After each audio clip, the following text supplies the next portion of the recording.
Audiobook Academy Biography presents Jordan Belfort. As the Wolf of Wall Street in the 1990s, Jordan Belfort gained millions of dollars with his investment firm, Stratton Oakmont. The Wolf of Wall Street, starring Leonardo DiCaprio, is based on his autobiography and was directed by Martin Scorsese in 2013. He was a natural salesman from an early age, running a meat and fish business in the 1980s. Belfort began selling shares in 1987, after the company he was working for went bankrupt. By 1989, he had established Stratton Oakmont, a private investment firm. Investors were defrauded by the company, which made millions of dollars unlawfully. Efforts to curb the company's erroneous practices began in 1992 with the Securities Exchange Commission. For securities fraud and money laundering, Belfort was sentenced to 2 years in prison in 1999.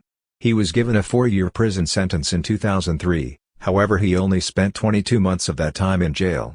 The Wolf of Wall Street, Belfort's autobiography, was released in 2008 and became a bestseller. After that, he launched his second book, Catching the Wolf of Wall Street, in 2008. Childhood and Professional Development. Jordan Ross Belfort is best known for his part in defrauding investors of millions of dollars in the 1990s through his investment firm, Stratton Oakmont. He was born in Queens on July 9, 1962. Belfort was raised in a little apartment in Queens, the son of an accountant. In the end, he started a meat and seafood distribution firm, but it quickly went bankrupt. Belfort shifted gears in 1987 and put his sales prowess to work in a different industry. As a stockbroker, he began working for a brokerage firm, where he learned about all aspects of the profession. Stratton Oakmont, the trading firm he founded 2 years later, was Belfort's first venture into business ownership. The Wolf of Wall Street, a movie. As part of the so-called pump-and-dump investment strategy, Belfort made a tidy profit with Danny Porush. Clients were duped by his brokers into buying equities, which inflated their value. When these stocks were eventually dumped, the corporation made a huge profit. Belfort enjoyed a lavish lifestyle thanks to his wealth.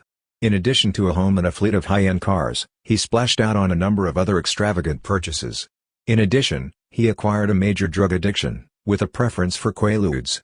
Due to his drug usage, Belfort was engaged in multiple incidents, including the crash of his helicopter into his own yard and the submersion of his yacht, which had belonged to Coco Chanel.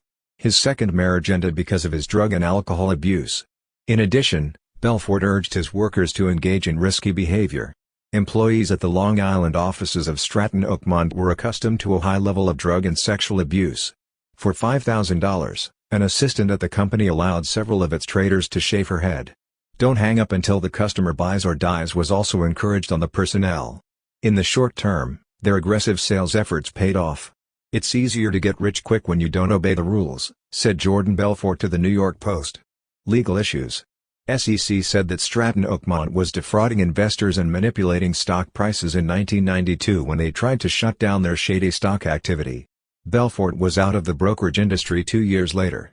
A settlement between Stratton Oakmont and the SEC includes a lifetime prohibition on Belfort working in the securities business and a fine for the company. Belfort and his company were dogged by more legal issues. For its repeated fines and settlement payments, the National Association of Securities Dealers, NASD, ordered Stratton Oakmont's liquidation in 1996. For securities fraud and money laundering, Belfort was sentenced to 2 years in prison in 1999. In an effort to get his sentence reduced, he worked with the authorities. On behalf of himself and his family, Belfort was hit with a $110 million fine in 2003 and given 4 years in prison. The time he spent in prison piqued his interest in writing.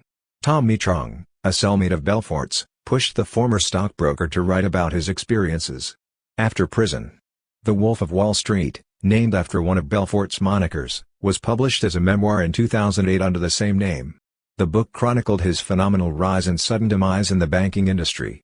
Belfort's life after his incarceration was chronicled in his second memoir, published the following year under the title Catching the Wolf of Wall Street. The Wolf of Wall Street, a Martin Scorsese film starring Leonardo DiCaprio as Jordan Belfort, was released in theaters in 2013. Belfort is a self-made businessman who teaches sales skills, promotes wealth-building straight-line training programs, and gives motivating speeches. Belfort maintains that he has gotten his life back on track. During an interview with the Daily Mail, he said, "I'm the kind of wolf who's evolved to become a gentler, more caring person." At least $14 million of the $110 million fine has already been made by Belfort, according to media reports. Thank you for listening in Audiobook Academy. Don't forget to subscribe and smash that like button for more content like this. See you in next video.